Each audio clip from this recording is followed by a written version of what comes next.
Assalamualaikum warahmatullahi wabarakatuh. Kami dari kelompok 11 akan mempresentasikan tentang makasih syariah dan maslahah.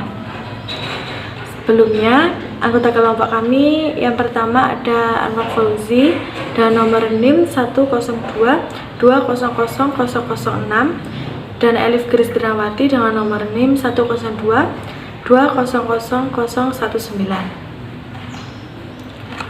Yang pertama ini ada pengertian makasih syariah dan maslahah. Makasih syariah secara bahasa artinya adalah upaya manusia untuk mendapatkan solusi yang sempurna dan jalan yang benar berdasarkan sumber utama ajaran Islam. Secara istilah dapat disimpulkan bahwa makasih syariah itu adalah rahasia-rahasia dan tujuan akhir yang hendak diwujudkan oleh syar'i dalam setiap hukum yang ditetapkannya.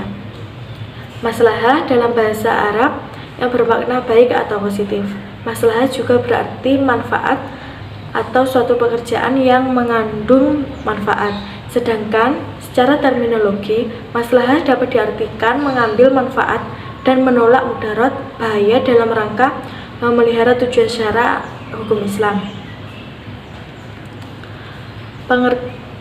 Imam Al-Ghazali memandang bahwa suatu kemaslahatan harus sejalan dengan tujuan syara, sekalipun bertentangan dengan tujuan manusia, karena kemaslahatan manusia tidak selamanya didasarkan kepada kehendak syara, tetapi sering didasarkan pada hawa nafsu. Oleh sebab itu, yang dijadikan patokan dalam menentukan kemaslahatan itu adalah kehendak dan tujuan syara. Yang kedua ini ada tingkatan makasih syariah. Yang pertama ada daruriyah. Tujuan yang bersifat daruriyah adalah suatu tujuan yang harus ada atau disebut dengan kebutuhan primer. Apabila tujuan yang pokok atau primer ini tidak terrealisasi, maka akan terancam keselamatan umat manusia di dunia dan di akhirat. Ada 5 hal yang termasuk dalam hal daruriyah, yaitu memelihara agama, memelihara jiwa, memelihara akal, memelihara keturunan, dan memelihara harta. Yang kedua ada hajiyah.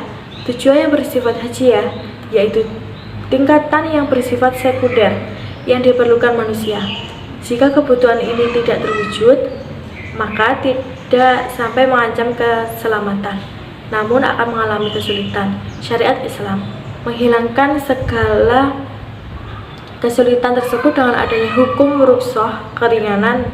Misalnya Islam memperbolehkan tidak berpuasa bila dalam perjalanan dengan jarak tertentu, dan syarat diganti pada hari yang lain. Yang terakhir ada tahsiniyah.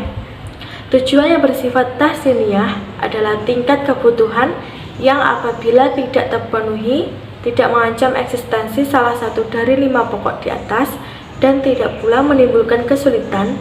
Tingkat kebutuhan ini berupa kebutuhan pelengkap, seperti hal yang merupakan kebutuhan kepatutan menurut adat istiadat, berhias dengan keindahan yang sesuai dengan tuntutan moral dan akal.